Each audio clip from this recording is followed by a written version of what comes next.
नमस्कार। सरोकार साझा मंच पर मैं आप सबको नमस्कार करते हुए इस माह के विशेष पर्वों की बधाई और शुभकामनाएं प्रेषित करती हूँ।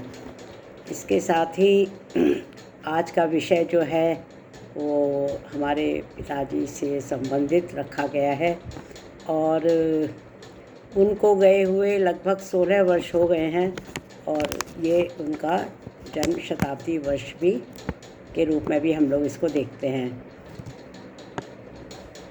16 वर्ष हो अवश्य गए हैं, लेकिन लगता है वे हमारे साथ अभी भी हमारी रंग रूप बोली स्वभाव पढ़ने लिखने में साथ साथ हैं। हमारी बहुत सी आदतें महिमा की हो या हमारी हो, वो कहीं कहीं उनका आभास देती रहती हैं। इसके अतिरिक्त वे साहित्यकार के रूप में अगर हम देखें तो हिंदी साहित्य की सभी विधाओं पर उन्होंने अपनी कलम चलाई है। काव्य संकलन उनके 6 हैं और उसमें 2 उनके उर्दू प्रधान भाषा के हैं, एक कशमकश, एक इज़्ज़त राव। और इसके अतिरिक्त उपन्यास, नाटक, आलोचना, संपादन, कविताएं, शोध पत्र, हर क्षेत्र में उन्होंने सम्मानित तथा पुरस्कृत किया गया है। हिंदी संस्थान, राजस्थान अकादमी, बिहार राजभाषा, मीरा पुरस्कार, प्रेमचंद पुरस्कार और सोवियत नेहरू पुरस्कार से उनकी पुरस्कृत रचनाएं साहित्य के विस्तृत चिंतन मनन और भावलोक में हमें ले जाती हैं। विशेष रूप से वे आलोचना के क्षेत्र में अपनी दृष्टिकोण साहित्य व साहित्यकार को देखकर उनके विशेष गुणों को स्वीकार करते हैं। डीलिट की डिग्री द्वंद्वात्मक भौतिकवाद के आलोक में हिंदी साहित्य उनका ज्ञान व चिंतन की पराकाष्ठा है।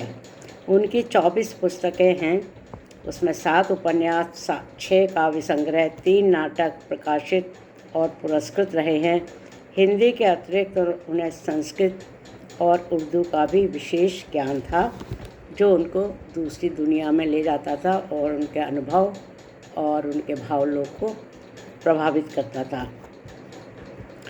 कृषक परिवार से कानपुर विश्वविद्यालय के कुलपति तक की उनकी यात्रा उनके जीवन की जीवटता से भरती रही है।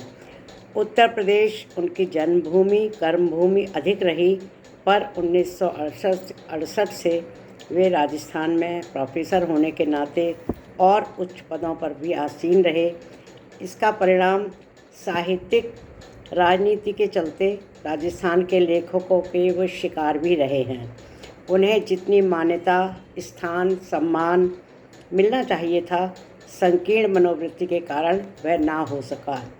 कानपुर विश्वविद्यालय में वाइस चांसलर के पद से मुक्त होकर वह पुनः राजस्थान में जयपुर में अपने रचना कार्य में प्रवृत्त होते रहे। जीवन सरल किसका होता है?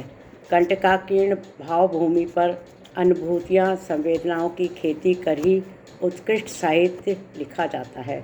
हिंदी कविता पाठ और उसके विषय में आप सब जान ही रहे हैं। अब मैं उनके कविता संग्रह पर कुछ विशेष कहना चाहूँगी। कशमकश और इज़्ज़त 2 उनके काव्य संग्रह जो उर्दू शेरो शायरी से भरपूर हैं। पिताश्री ने उर्दू का ज्ञान अल्प वय में ही प्राप्त किया था, जब वो 13-14 वर्ष के थे। चूँकि उस समय उर्दू भाषा का ज़्यादा प्राचुर्य था, तो इसलिए उर्दू भाषा में वो पारंगत हो गए थे। शायरी में वे रोमानी काल्पनिक स्वर में होते हुए भी हमेशा बेचैनी, छटपटाहट, इनकलाबी और बेहतर ज़िंदगी की कोशिश में हैं, जो ज़िंदगी को इनकलाबी एहसास में बदल देती है, कभी इशारों में, कभी साफगोई में। जैसे एक शायरी मैं उद्धृत करना चाहूँगी। एक कली छिप रही है पत्तों में और भौरों को उसने डस डाला। मत मत को समंदर ने चाहा, मिलो तुम, निकला जहर तमाम और निकलता चला गया।